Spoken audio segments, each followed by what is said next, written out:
Hello friends, स्वागत है आपका YouTube channel the secret of investing में। आज बात करने वाले हैं एक आईटी सेक्टर की लार्ज कैप स्टॉक के बारे में। ऑलरेडी बहुत सारे वीडियो आपको इस स्टॉक पे देखने को मिले हैं। अगर आप लोग अभी भी इस स्टॉक को नज़रअंदाज करेंगे तो आप लोग बहुत बढ़िया चांस मिस कर देंगे।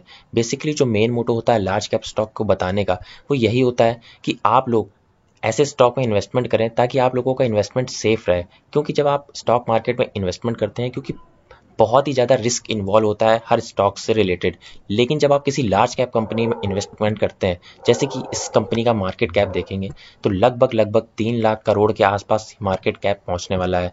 तो आप लोग हमेशा ये भरोसा अंदर से रहता है कि मेरा पैसा बहुत ही ज़्यादा सेफ हाथों में लगा हुआ है।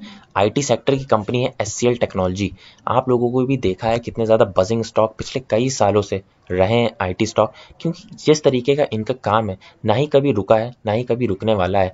अलग अलग टेक्नोलॉजी डेली प्रोड्यूस हो रही है, डेली मैन्युफैक्चर हो रही है और हम लोगों को उन टेक्नोलॉजी की बहुत रिक्वायरमेंट भी है। आईटी सेक्टर हमेशा से ही लगातार अच्छा परफॉर्म करके आया है और आगे भी करेगा, क्योंकि जब कोई नई टेक्नोलॉजी इन्वेंट होती है तो वो बेसिकली कहीं ना कहीं रिलेट होती है आईटी सेक्टर से। नए सॉफ्टवेयर डेवलपमेंट करने पड़ेंगे, नई डिवाइस मैन्युफैक्चरिंग करनी पड़ेगी और बहुत सारी ऐसी चीज़ें होती हैं जिसमें आप लोगों को आईटी का कामकाज मिलता ही मिलता है। अगर हम लोग इस कंपनी की बात करें तो कंपनी में कहीं कोई कमी नहीं है। 1999 में इसका आईपीओ आया था, तब से अभी तक बहुत ही बेहतरीन ऑलरेडी इस स्टॉक ने परफॉर्म करके दिखाया है। आप लोग देख सकते हैं ये स्टॉक मार्च अप्रैल 2005 में लगभग 47 के आसपास ट्रेड होता था। उसके बाद भी कई बार बोनस और स्प्लिट के बाद ये स्टॉक अभी भी 1045 रुपए के आसपास का ट्रेड होता हुआ नजर आ रहा है। लगातार वन वे मोमेंटम आपको इस स्टॉक ने दिखाया है अप ट्रेंड में। ये स्टॉक कहीं रुकने वालों में से है ही नहीं, क्योंकि लगातार इन बिजनेस में आपको ग्रोथ दिखती रहती है, क्योंकि नई नई चीजें आएंगी मार्केट में और आप लोगों को इनमें लगातार प्रॉफिट बनते हुए दिखाई देगा। अगर हम लोग बात करें बिजनेस के रेवेन्यू की, तो आईटी सेक्टर से ये 72% का रेवेन्यू जनरेट करती है। इंजीनियरिंग और आर&डी सर्विस से 17% का रेवेन्यू और प्रोडक्ट सेगमेंट से 12% का। बहुत ही ज़्यादा वर्ल्ड वाइड ग्लोबल पहुंच है इसकी। अमेरिका से 58% का रेवेन्यू आता है, यूरोप से 27% का, इंडिया से 3% का और रेस्ट ऑफ द वर्ल्ड से 12% के आसपास के रेवेन्यू आपको ये कंपनी जनरेट करती हुई नजर आती है। कंपनी का कोलैबोरेशन बहुत बड़ी बड़ी कंपनियों के साथ है, जैसे कि माइक्रोसॉफ्ट, ओरेकल, आईबीएम, टैबको, एचपी, सीए टेक्नोलॉजी, अमेजॉन। बहुत ही बड़े बड़े कस्टमर हैं।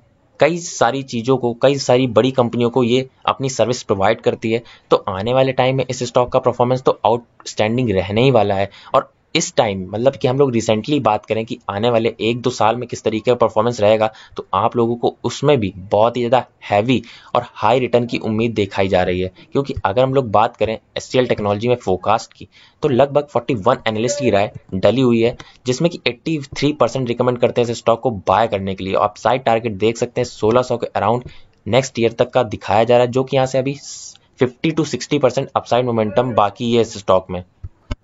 तो अभी भी बहुत बढ़िया मौका है इस स्टॉक को बाय करके होल्ड करने का। और लॉन्ग टर्म में ये स्टॉक ने तो बहुत ही अच्छा परफॉर्म करके दिखाया है और आगे भी इसी तरीके से करेगी। क्योंकि अगर हम लोग इस क्वार्टर का भी प्रॉफिट देखें तो आप लोगों को बहुत ही शानदार प्रॉफिट कंपनी ने जनरेट करके दिखाया, लगभग 3205 करोड़ का, जो कि पिछले क्वार्टर से लगभग 3 गुना के आसपास था। तो कंपनी कहीं रुकने का नाम नहीं ले रही है।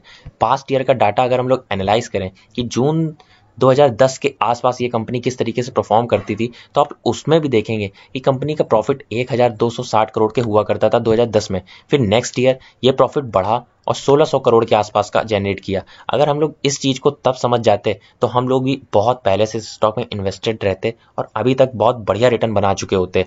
क्योंकि अभी भी चांस है ये कंपनी में बहुत स्कोप की, क्योंकि कंपनी का जो बिजनेस है वो लगातार ग्रोइंग है।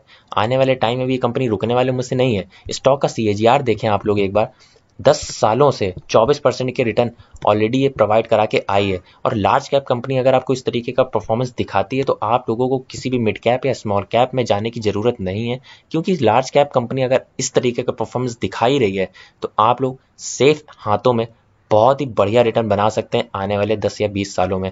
आप लोग कभी भी स्टॉक मार्केट में ये मत सोचा करें कि तुरंत पैसा बनता है। कभी भी ऐसा नहीं होता है। बिजनेस ग्रो करेगा, अच्छे बिजनेस में आप लोग पैसा लगाएंगे तभी आपको वो कंपनी बढ़िया रिटर्न बना के दिखाएगी। तो कंपनी का बिजनेस देखें, किस तरीके का बिजनेस है उसका, आने वाले टाइम में क्या स्कोप है, किस तरीके का वो प्रॉफिट जनरेट कर पाएगी या नहीं कर पाएगी, तभी आप लोग उस कंपनी से बढ़िया रिटर्न बना सकते हैं। अगर हम लोग बात करें पीयर कंपैरिजन की, तो उसमें भी देखेंगे सारी की सारी कंपनियां जितनी भी आपको देखने को मिलेगी इसके कंपैरिजन में, चाहे वो टीसीएस हो, इन्फोसिस हो, विप्रो हो या टेक महिंद्रा हो, सब की सब ऑलरेडी बहुत बड़ी मल्टीबैगर बन के दिखा चुकी हैं और आगे भी बनती रहेंगी, क्योंकि बहुत बढ़िया सेक्टर से बिलोंग करती हैं। तो अभी भी इस स्टॉक में मौका है। सारे के सारे एनालिस्ट इस स्टॉक को बाय करने के लिए रिकमेंड कर रहे हैं। ब्रोकरेज हाउसेस के बहुत बड़े बड़े टारगेट इस स्टॉक में देखने को मिल रहे हैं, कोई 1200, कोई 1400, कोई 1500। तो बहुत बढ़िया परफॉर्मेंस आपको आने वाले टाइम में दिखाने वाला है। लास्ट ट्रेडिंग सेशन में टेक महिंद्रा में बहुत बढ़िया तेजी बनती हुई दिखाई दी, हम लोगों ने देखा, और अब बहुत ही जल्दी एचसीएल टेक्नोलॉजी में भी हम लोगों को इसी तरीके की तेजी बनती हुई दिखाई देगी। तो इसको नज़र में रखिए। अगर आप लोगों के पास है तो बेचने की बिल्कुल भी ज़रूरत नहीं है, ना ही अभी शॉर्ट टर्म पीरियड के लिए, ना ही लॉन्ग टर्म के व्यू से। बना के रखिए और इसको होल्ड करके रखिएगा, तभी आप लोग बढ़िया पैसा बना पाएंगे। इस वीडियो में बस इतना ही। मिलते हैं आपको अगले वीडियो में, तब तक के लिए बाय बाय।